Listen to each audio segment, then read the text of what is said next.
I'm Igor Caris, and this is the List Building Lifestyle, the podcast for anyone who wants to build a wildly profitable email list working from home.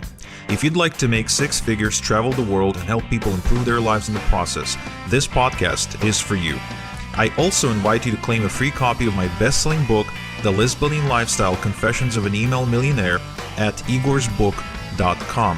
Get the free book plus $3,000 bonus package that includes my best capture page templates, email swipe files, and traffic blueprints. Visit www.igorsbook.com for details. And now, it's time to claim your list building lifestyle.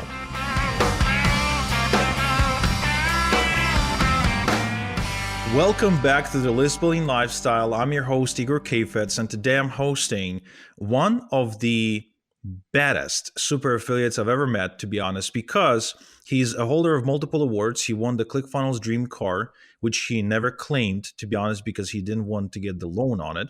And he is also one of the few people that I know who was able to make over $100,000 in affiliate commissions in a single day, supporting Tony Robbins, Dean Graziosi, and Russell Brunson in their mastermind.com product launch. So I am really excited to pick his brain. I hope you are too. So please help me welcome Mr. Jacob Caris. Jacob, welcome to the List Building Lifestyle. Thank you, man. I appreciate you having me. I'm excited to hang out and have a chat with yourself and the audience today. Yeah, and you know, I don't invite too many organic marketers to the show because I'm a bit anti-organic. I'm doing mostly just paid traffic and JV mailings these days.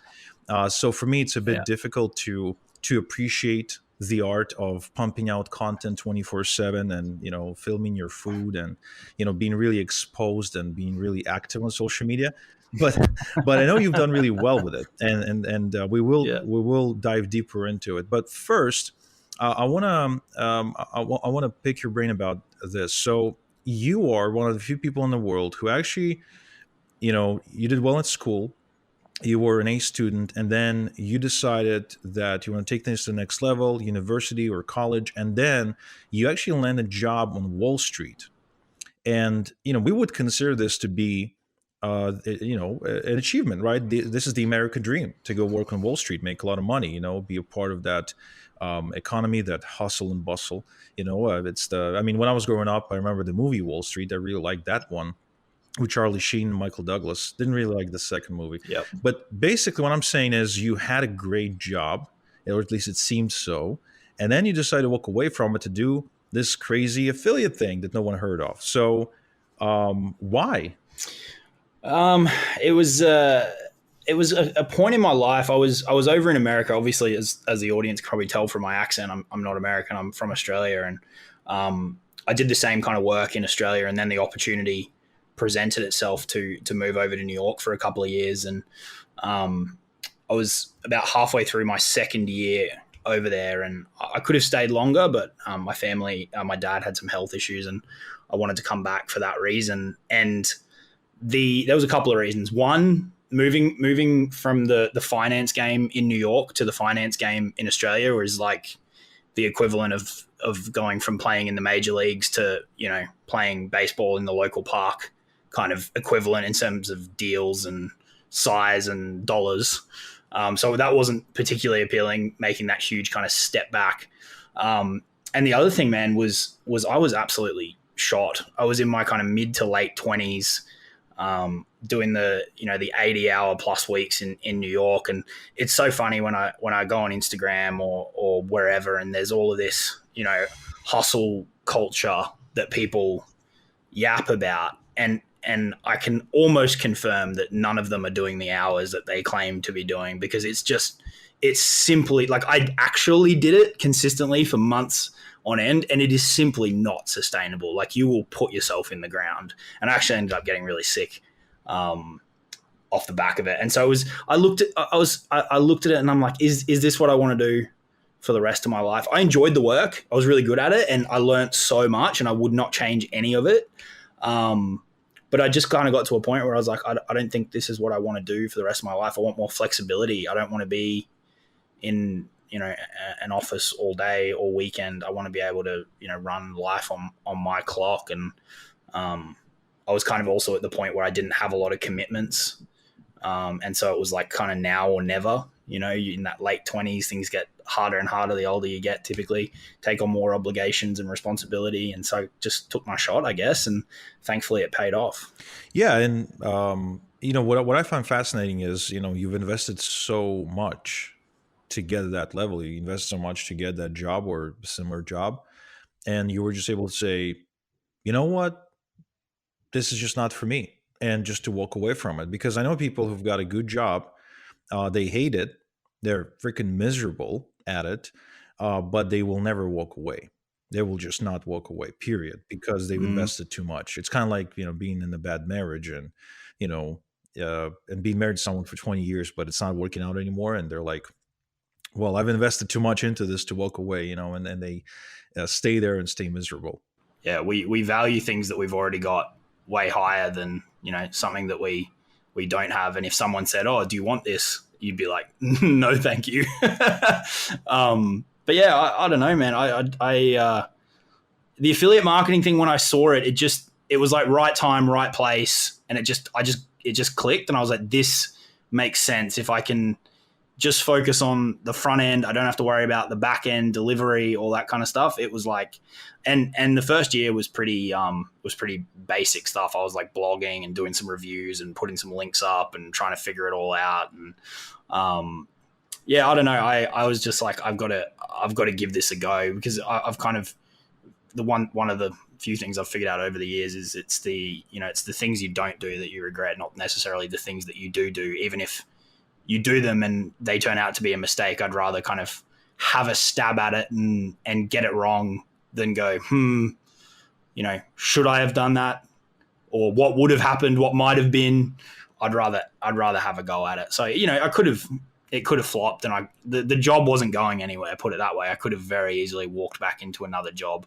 But thankfully I haven't had to do that. Yeah, and so you quit. So you quit your job before you were successful as an affiliate. Am I getting it right? No. So I started the affiliate stuff in early 2017 and ended up quitting my job in about September 18. I was back in Australia, and the affiliate thing had got up to about 10 grand a month at that point. So it was making money, but I think it was probably about what I was earning in my job once I was back in Australia. So it was kind of on par. I actually wanted to wait even longer. I'm a bit risk adverse in some ways. I think as soon I see some people who like they have their first 10 grand month and they're like, I'm out. And I'm like, oh, it might be a bit soon. But I actually wanted to wait. Oh well, I didn't even wait for that. Oh, there you go. I mean, it's the moment my first $100 day. There was a day when I made $141, and the affiliate commissions were $121, and the next day, I just didn't show up for work. That's amazing. I said I don't need it anymore. The irony of it, of course, was that for the next 6 months, I didn't make a single sale. Yeah. So I eventually had to go and beg for my job back. So that was a bit, embarrassing. Yeah. But yeah, you're right. I mean, as soon as you see that money, you're like, finally, yes, I'm out.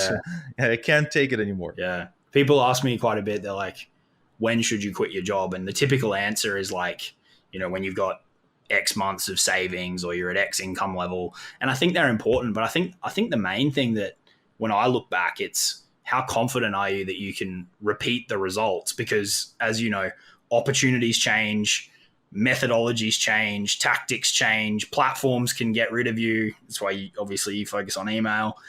Things change in this industry. And if you're all in on one thing that could disappear tomorrow, that's not a foundation, especially if you're trying to support a family or anything like that. Like, you need the confidence that you can repeat it over and over again. And this is why I'm always preaching to the people that I work with about, studying copywriting and studying sales, as opposed to like, where do I put my link type stuff. Yeah. And I mean, it's something that a lot of people don't quite get for some reason, that it really doesn't matter the platform or the media, or whether you put it on a website or whether you put it on a Google Doc. What matters is the principles, the persuasion principles, the psychology, the sales, the marketing. That's what matters. That's what makes it tick.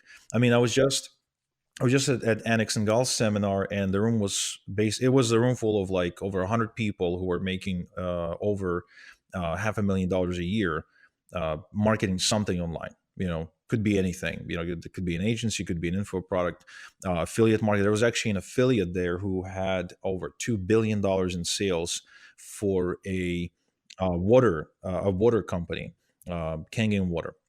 So he's got like one of the largest teams in that sort of MLM/affiliate model. And so one thing that you would notice is the incredible diversity. There were people coming on stage, and one is like, "Oh, I'm all in for TikTok, and look, I got 2 million views here and 30,000 subscribers there, and we publish a video every 27 seconds, and here's the format, and here's what we do." And I look at that, and I'm getting dizzy, Yeah. nauseous. I was like, there's no way I'm publishing that much content. Then someone next goes on stage, and it's a female fitness trainer from Dubai who's she pretty much swears by Facebook chat or Instagram DMs or something, and it's all done by hand. Then someone else comes on stage who used to be a media buyer for Agora, and he's all about Facebook ads. And someone else goes on stage. Well, actually, that was my fantasy for them to call me on stage, and be like, "Hey, can you talk about solo ads?" But that never happened, unfortunately. But my point being is that there were tons of people in the room.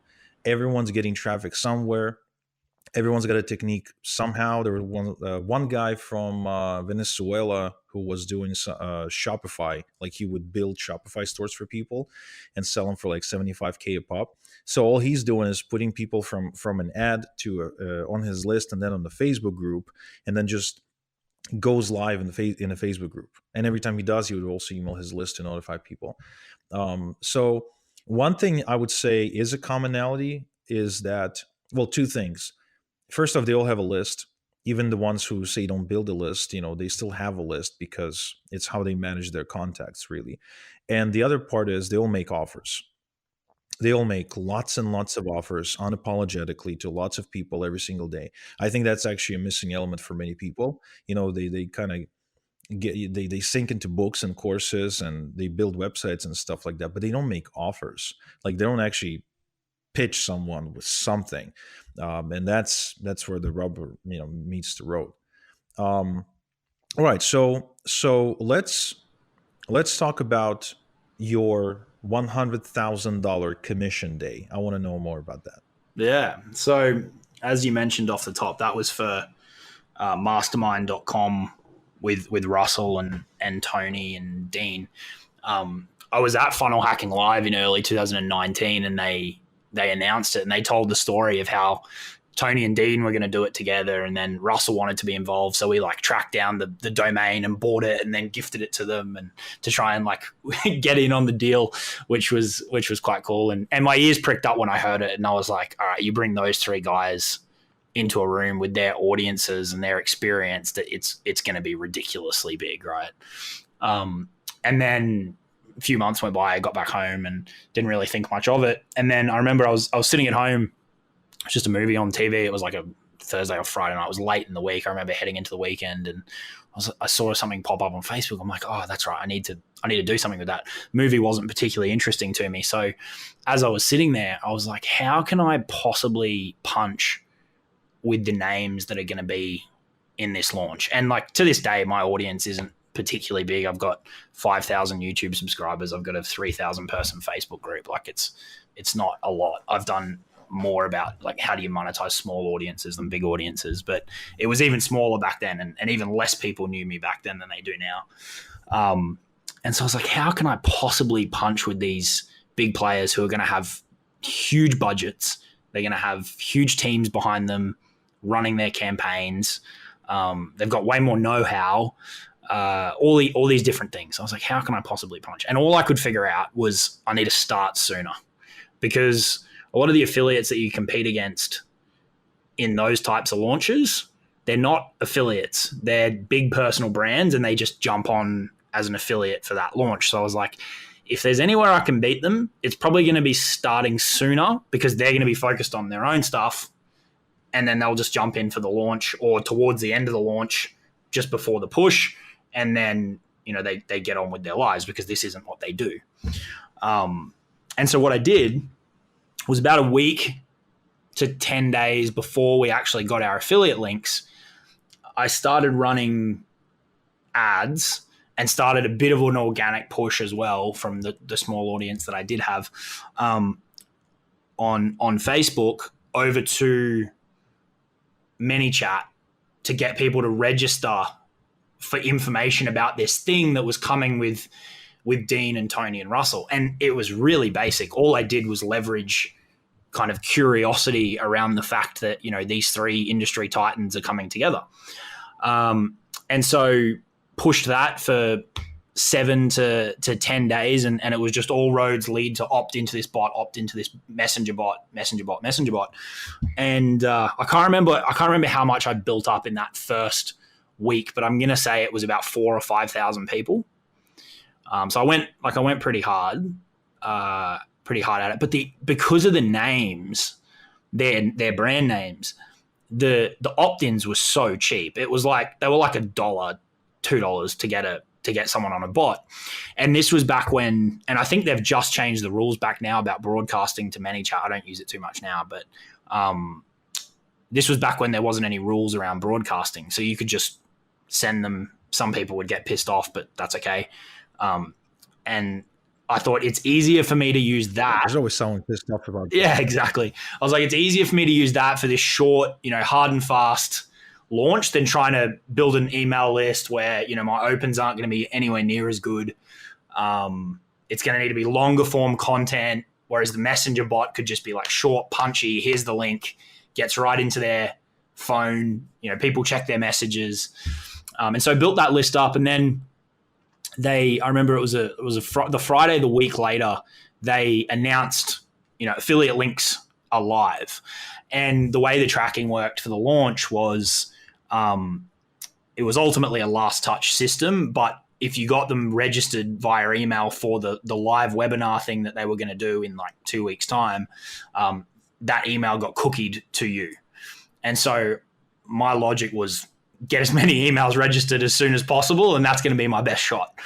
And so, like, literally, I remember we had friends over for dinner, and I got the email or whatever that they went live, and I'm like, sorry guys, you're going to have to excuse me.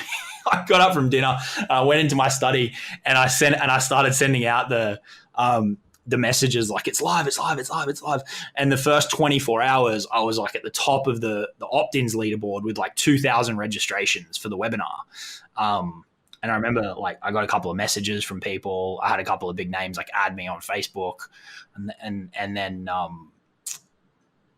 it was who was it? Someone went live in the group or something. They're like, who is this guy? Like, he's first. Who is this dude?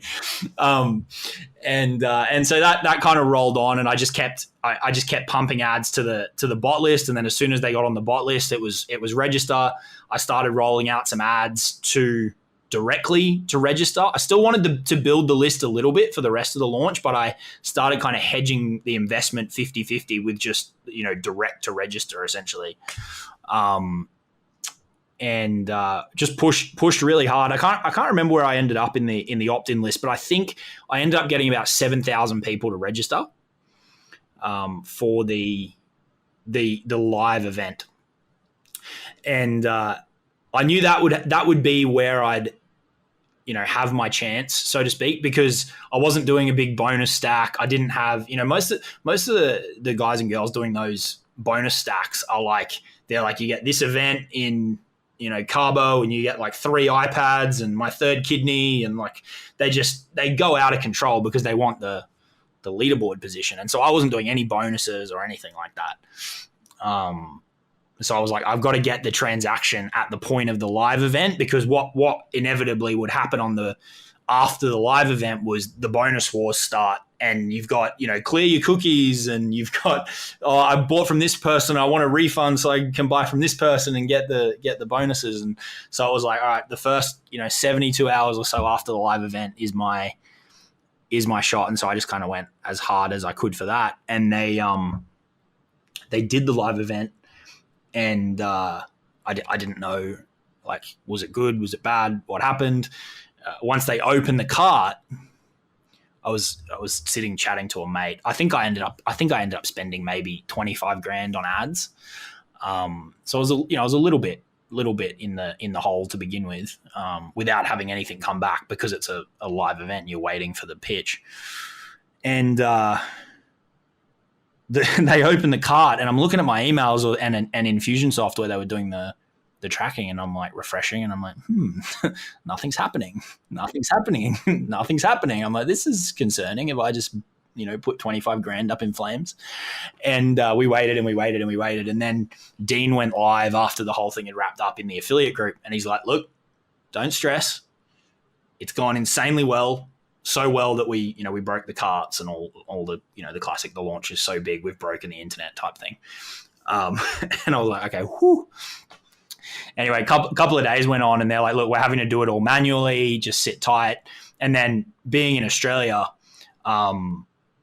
everything's happening at night while I'm everything's happening for you guys while I'm asleep. And I had a mate call me who I kind of worked with on the launch kind of, and he's like, dude, check your Infusionsoft account. I was like, oh shit. So I pull my laptop out. I'm sitting up in bed at like 3:00 in the morning, and I'm hitting refresh, and it's like 10 grand, 20 grand, 30 grand. They were uploading all the transactions manually. So 40 grand, 50 grand, 60 grand. And it got all the way up to like 120. And it was just like, holy crap, this is insane.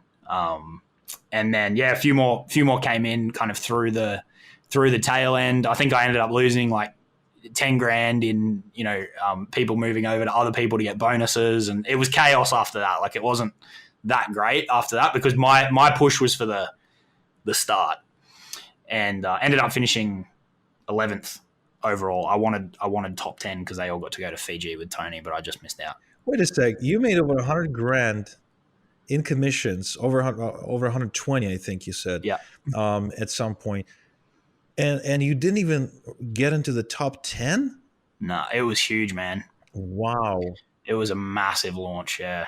No way. Oh my God. That must be. I think they did. This number could be wrong, but I've got the number like 12 million in my head that someone mentioned to me at some point. Like, it was a big launch. Still, though, I mean, somebody who makes that many sales should be on that leaderboard. But this is crazy. This is nuts. I'm only, it kind of makes me.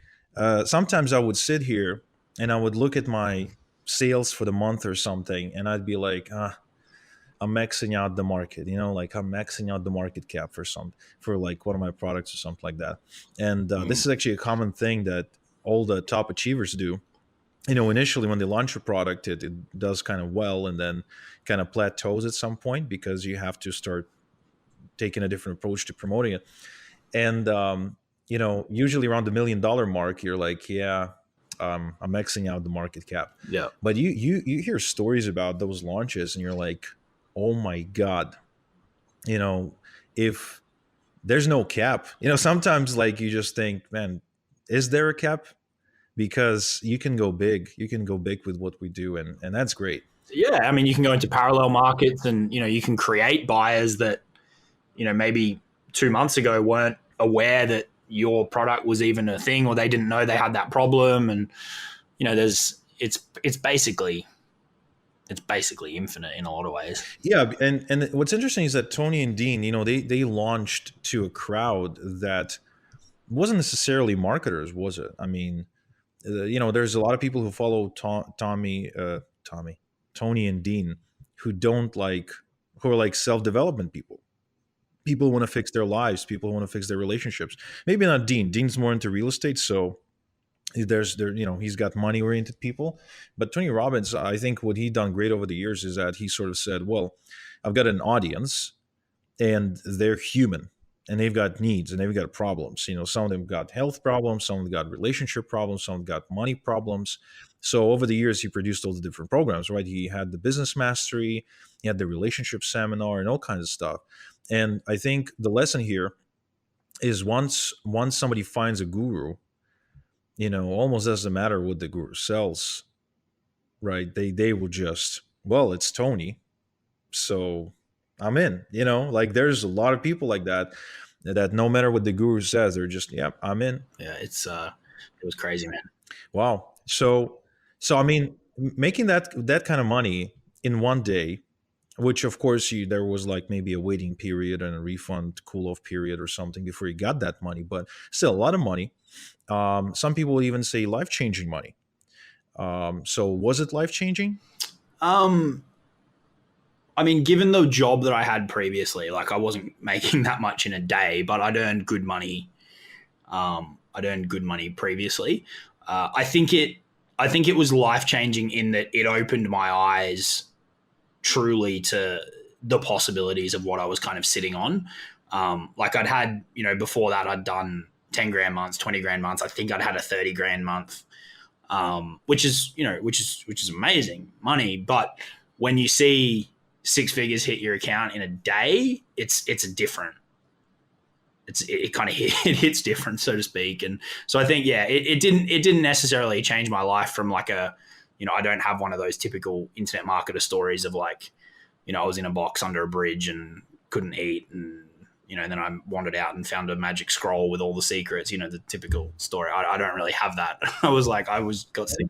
Although that's a much sexier story, just so we're clear. Yeah, That story would make for a much more interesting, yeah, yeah, conversation. yeah. But yeah, like it almost seems like every successful marketer has one, doesn't it? Yeah, and I think a lot of them make them up too. I'm convinced not all of them are that bad. Oh, for sure. Yeah, Yeah, for sure. Like you don't want to tell people, "Oh, I was really successful," and then I said, "Well, I want something else," and I became successful at this other thing. that's what I tell people. I was like, look, I did pretty well in corporate, but I wanted to get out. I'm like, I could make up some story, but that's kind of how I built my brand. Is like I'm just pretty frank with people, and I'm like, look, this is who I am and what I've done. And if if you need someone who's gone through this whole, I remember sitting at Funnel Hacking Live with somebody, and I was listening to all the speakers come across, and I was still relatively new to the kind of internet marketing thing. I'd only been in it kind of 2 years, and I was like, dude, like I don't have one of these stories. I don't know that I'm going to make it.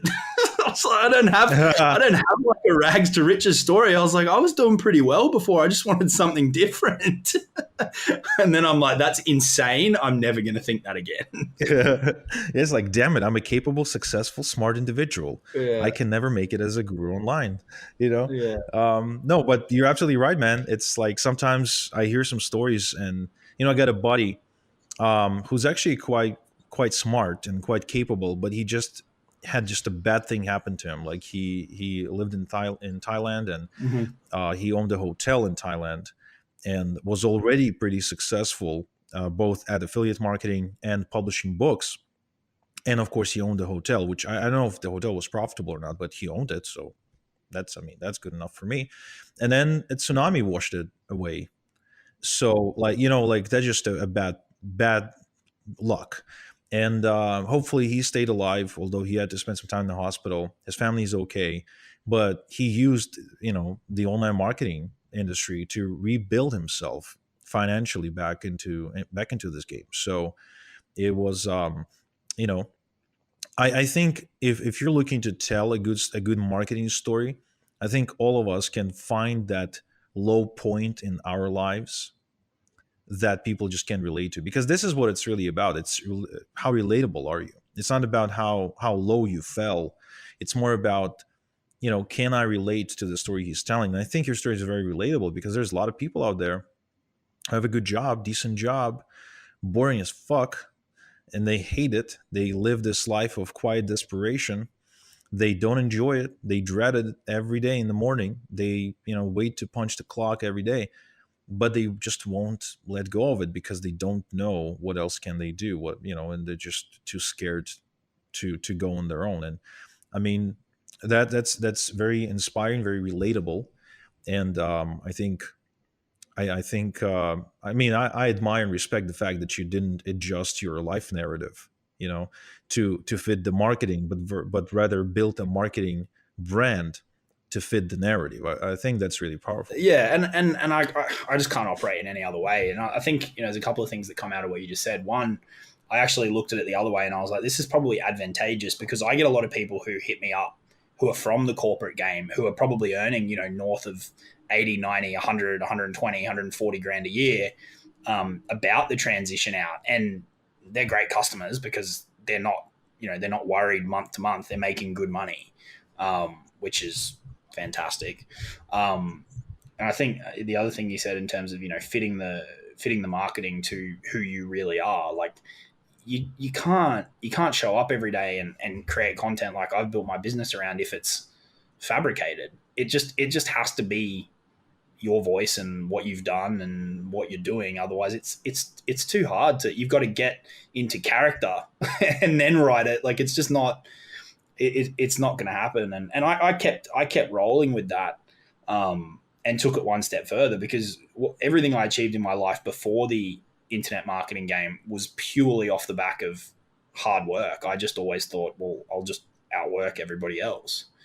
And in a lot of cases, that's what I did, and it worked for me. And I've again terrible marketing message, but I've used it over and over and over again. I've just played the opposite card, and I've gone, which is a Dan Kennedy mantra, right? Like do the opposite of what everyone else is saying. It's actually worked really well. Is being frank with people and being like, look, this shit is really hard, and it takes a lot of work, and it's going to kick your ass. So if you're not prepared for that, we probably shouldn't dance the dance today. So it's that messaging is congruent with the story, and it definitely deters people, but it also manages expectations really nicely. Oh yeah, and it all depends on the kind of market you go after. Really, I remember when I was doing my solo take and coaching, I was taking a very similar approach. It was very straight talking, straightforward kind of approach because I didn't want someone paying me 8 grand and then expect a miracle. I really wanted the people to come in and actually put in the work, and the work paid off. But if I were to just put out a different message and say, "Hey, I got this push button thing going on," I would probably have attracted more people, but I would also probably have to deal with more, backlash, stress, refunds, like overall, just and you're right. It's you have to have the personality to operate that way because some people can't. Like, believe it or not, some people can sleep well at night, saying things that aren't necessarily true just to get the sale. And they have no queasiness about it either. They're like, they don't lose sleep over it. And to be honest, like I've always envied those people because my mind and my heart, um, at many different points in my life, actually get in the way, even when they're not supposed to. They some things are really heavy on my mind. Even if I do everything right, I still have a lot of built-in guilt and shame, I guess, from childhood, from a Jewish upbringing. And it kind of poisons my well-being sometimes, and I have to be really really careful about the JVs I choose to work with, the products I choose to release, and how I choose to market them, because otherwise, it can. And most importantly, actually, I have to be really careful about how much and what content and feedback I consume in the market. That too, because there could be one comment that can poison my life, like for real. Like there was this one guy, I was he wanted to join my solo take mentoring program, and it was an 8K program, but he had no money. And he's like gave me this sob story about he's getting married soon and this and that, and recently lost his job and blah blah blah. So I was like, okay, you know what, give me $500 and I'll give you access to the program, but no personal coaching, but still the same program, all my templates, scripts, etc. And I did it. And this came back to haunt me 4 months later when this guy made a whole big deal about me scamming him. Started posting online about it on many different websites, including the Warrior Forum. Then he found a way to post on a website called Scambook that at the time had really good SEO capabilities. So one post from him, he pretty much ranked for my name for the next few years, that post alone. Now, I actually ended up turning that post around by having a lot of my successful students go comment on the post. And so it became like a billboard, for somebody posting a negative thing about me. And then, lots and lots and lots of people go protect me. And I've got that on phone calls where people say, I looked you up and I saw this one guy had bad experience. And then it's like so many people who said good things about you. So I was like, wow, this guy must be legit. But that really threw me off. Like for about a week, I couldn't even get to my computer. Like I didn't want to touch it. I felt like a little piece of shit, you know. Have you ever had a similar experience where, you know, someone's comment or whatever got to you? Yeah, man, I've had plenty of those. I mean, there's so many cases. You know what it's like in this industry. I think honestly, I've moved beyond the trolls and the idiots bothering me for the most part. You can block them and get rid of them. The ones that I found hit me the most, which I didn't expect.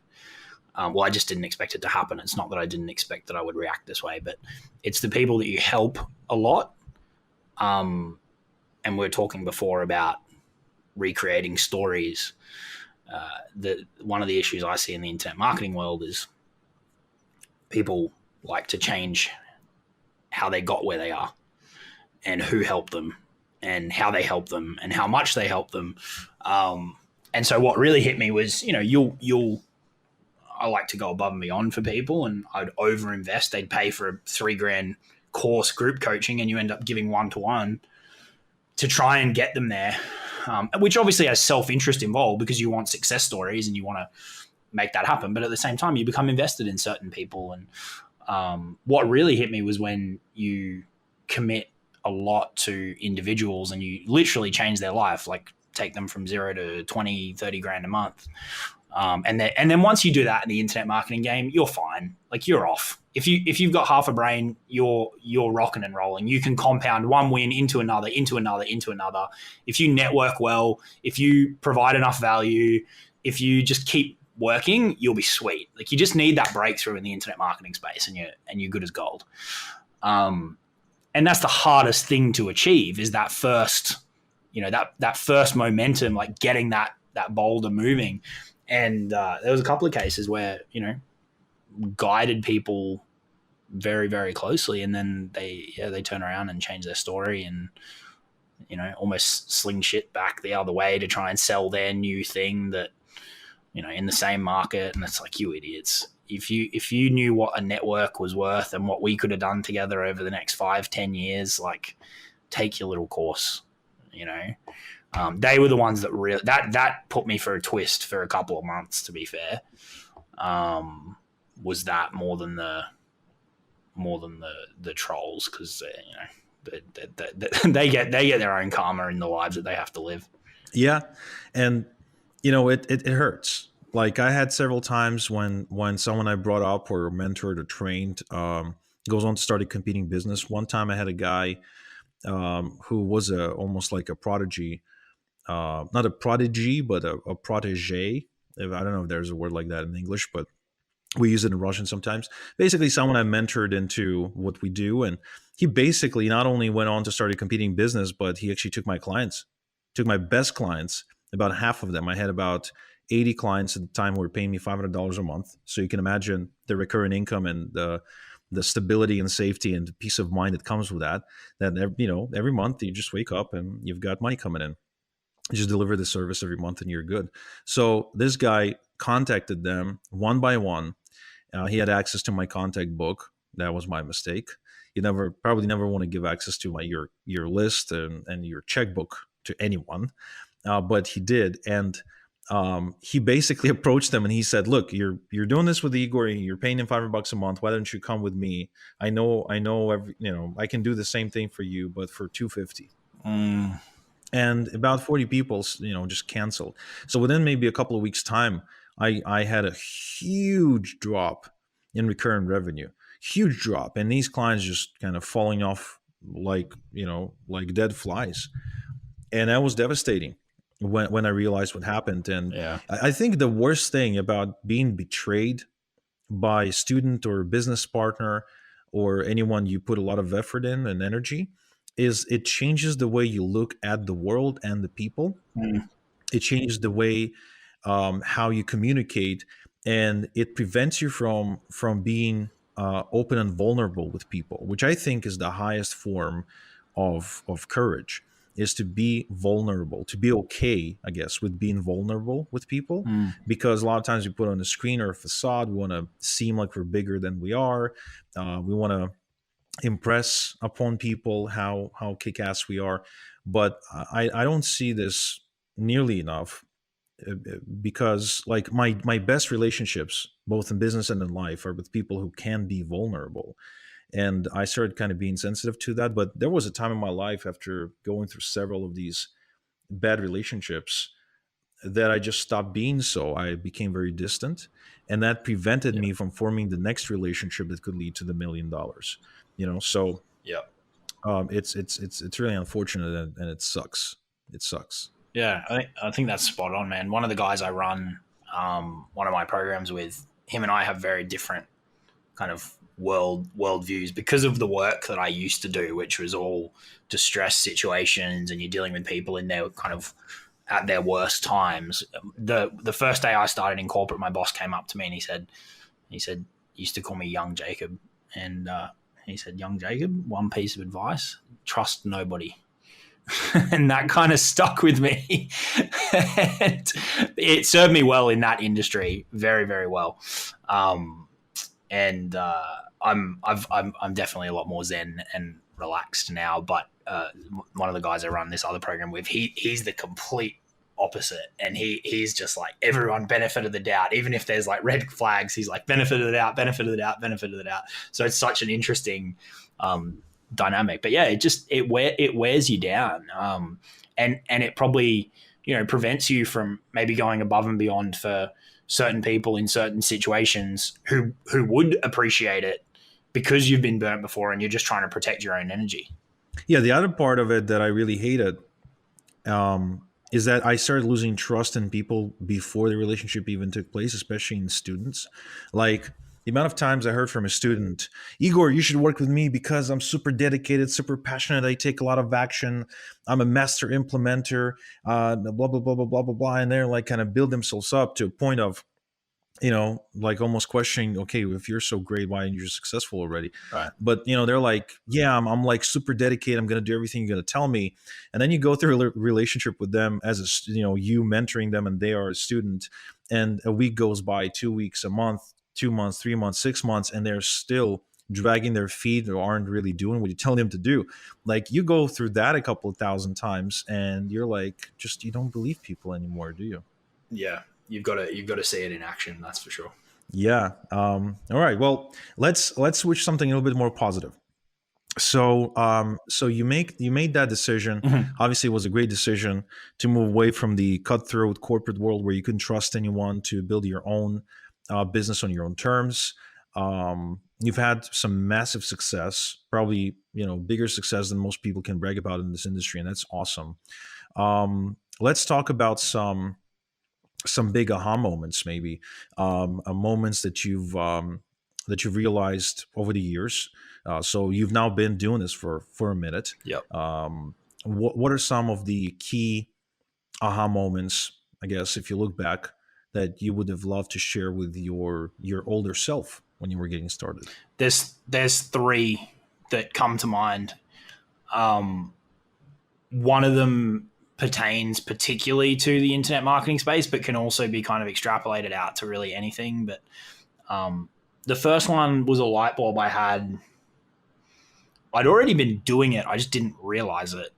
And it was what we kind of touched on before, which is it's very effective in the internet marketing space, but it's also very effective in any area of business, I think. And it's your ability to compound one win into another, into another, into another, and progressively make those wins bigger and bigger and bigger.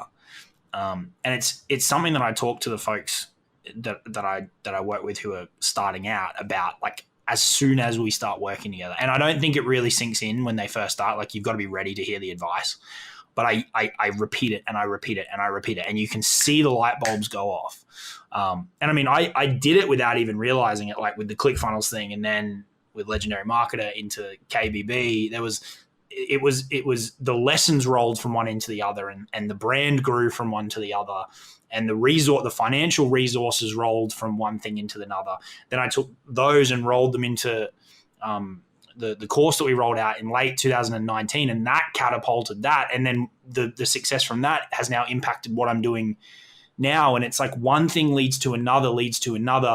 If you take methodical and congruent action, and even if you can look one step ahead, you'll destroy most other people, because most people are just thinking about like the end of their nose. If you can think one step ahead and go, what do I need? What do I want to do then? And then you can reverse engineer back to get there. Like most people will make $10 in the affiliate marketing world, and then they go and make their own course, and they wonder why their course is crap and doesn't sell.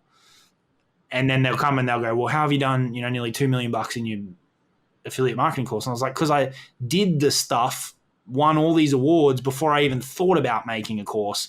That's why it did really. It's like loading a slingshot, right? Like the further you pull it back, the further that thing's going to go, and the faster it's going to fly. And that was one big light bulb. And analyze any big name in the internet marketing space. That's what they've done really, really, really, really well. They've compounded one success into another in terms of social proof, in terms of financial resources, in terms of their network, in terms of their audience, in terms of their skill sets. All of the aspects from that first project roll into the second one, roll into the third one. So if I'd seen that a little bit sooner, I probably would have been able to engineer things to happen faster. That's the first one. The second one is kind of congruent, but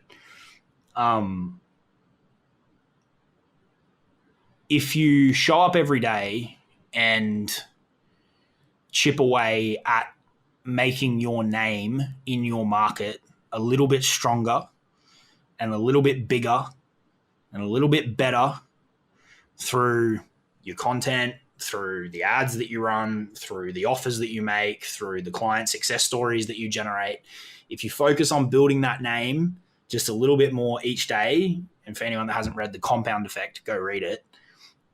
If you just focus on that around your name, and like yesterday you had 100 people in your Facebook group, tomorrow you have 110, the day after that you have 120. If you do that over weeks and over months, and more people know you today than knew you yesterday, you'll be okay. You will get there. It may not happen as fast as you want, but for me, progressively expanding that name in a methodical and strategic way is the holy grail in this game, as far as I'm concerned. You look at, I think there's other ways to make more money sooner, but I think big picture, your name is the real asset in so many different ways.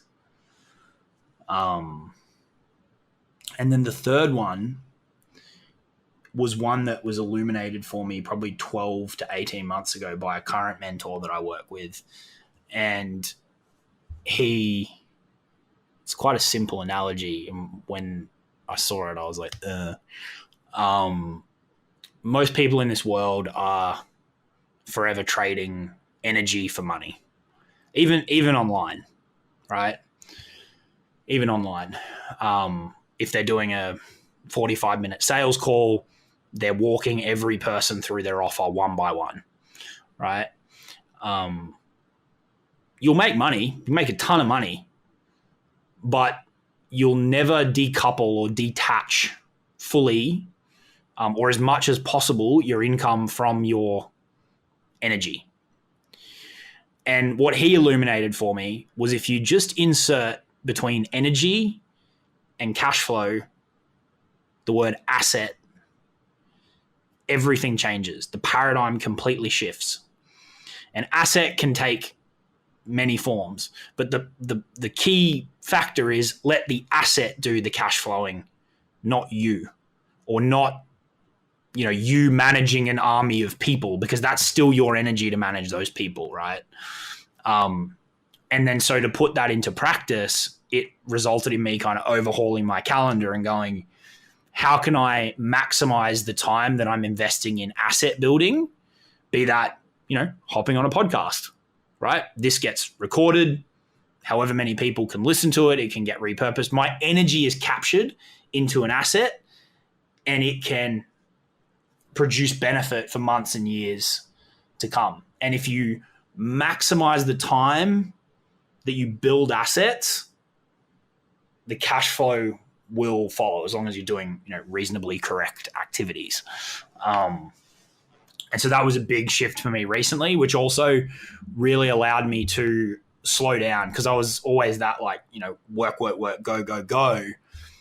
The shift over to methodically building assets, that really made me feel comfortable kind of slowing down and being a bit more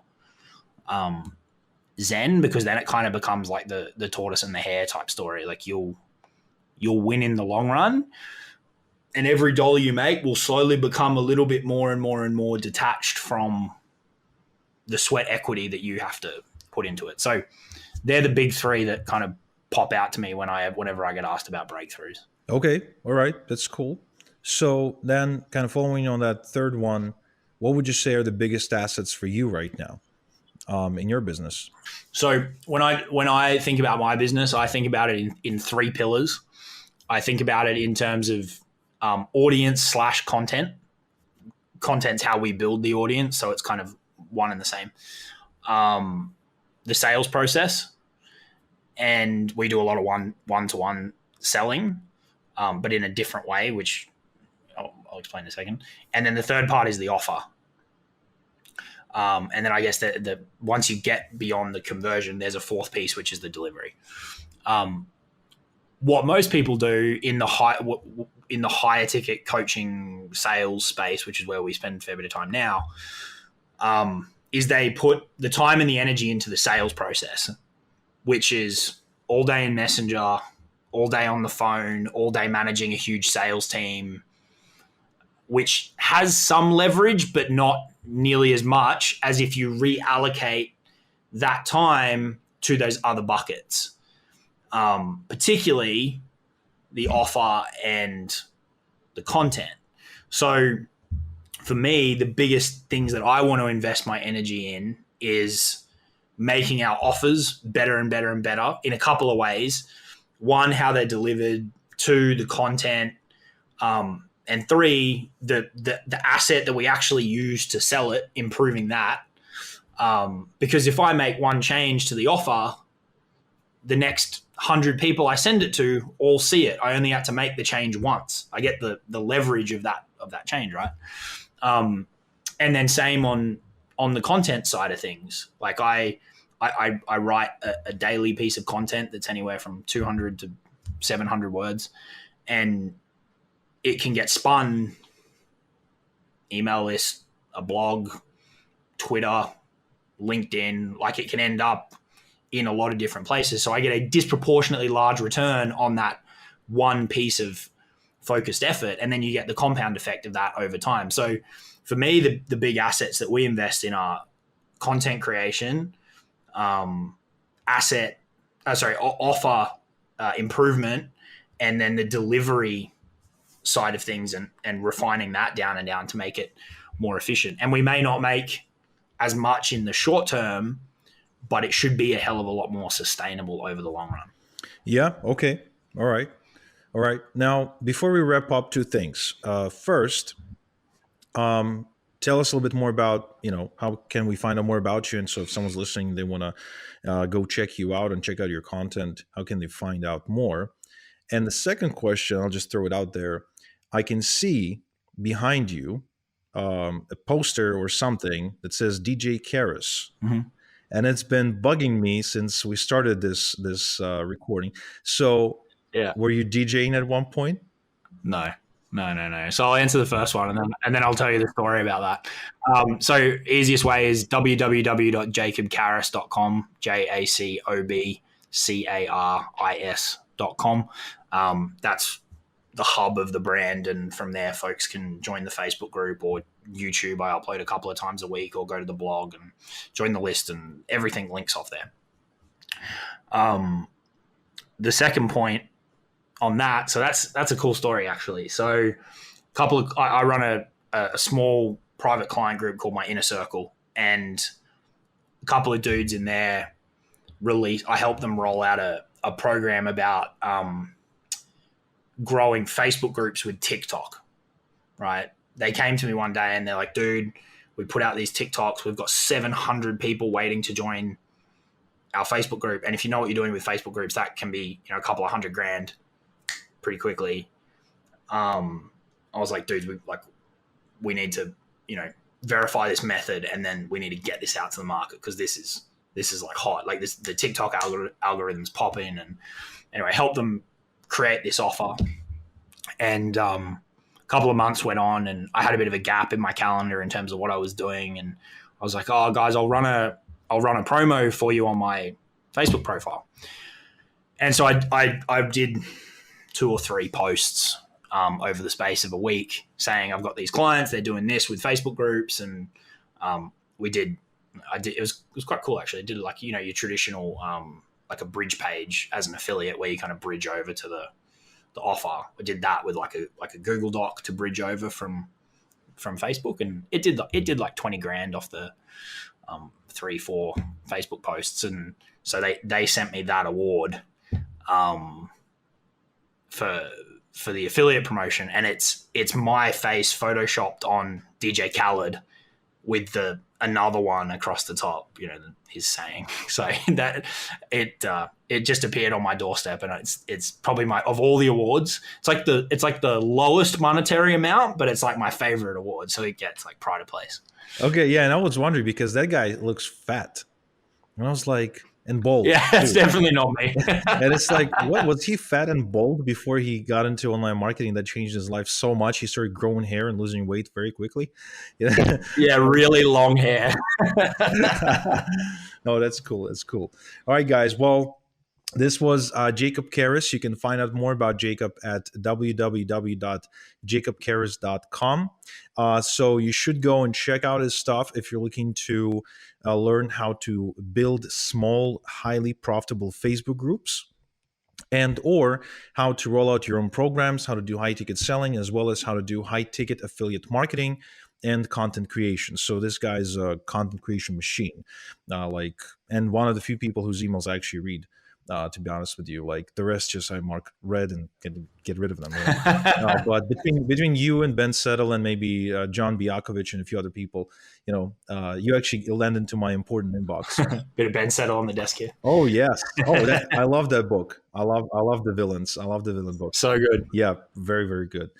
Okay, well, Jacob, thank you so much for spending the time to do this. I enjoyed it. Hope you did too. And until next time we chat, have a good one. Thank you for listening to The List Building Lifestyle. Get access to the previous episodes, transcript of today's show, as well as other exclusive content at listbuildinglifestyleshow.com. Also remember to claim your free copy of my best-selling book at www.igorsbook.com. It explains how I made millions with list building starting from scratch. Plus, I'll give you $3,000 worth of free bonuses, including my best landing page templates, email swipe files, and traffic blueprints. Go to www.igorsbook.com now to claim your free package.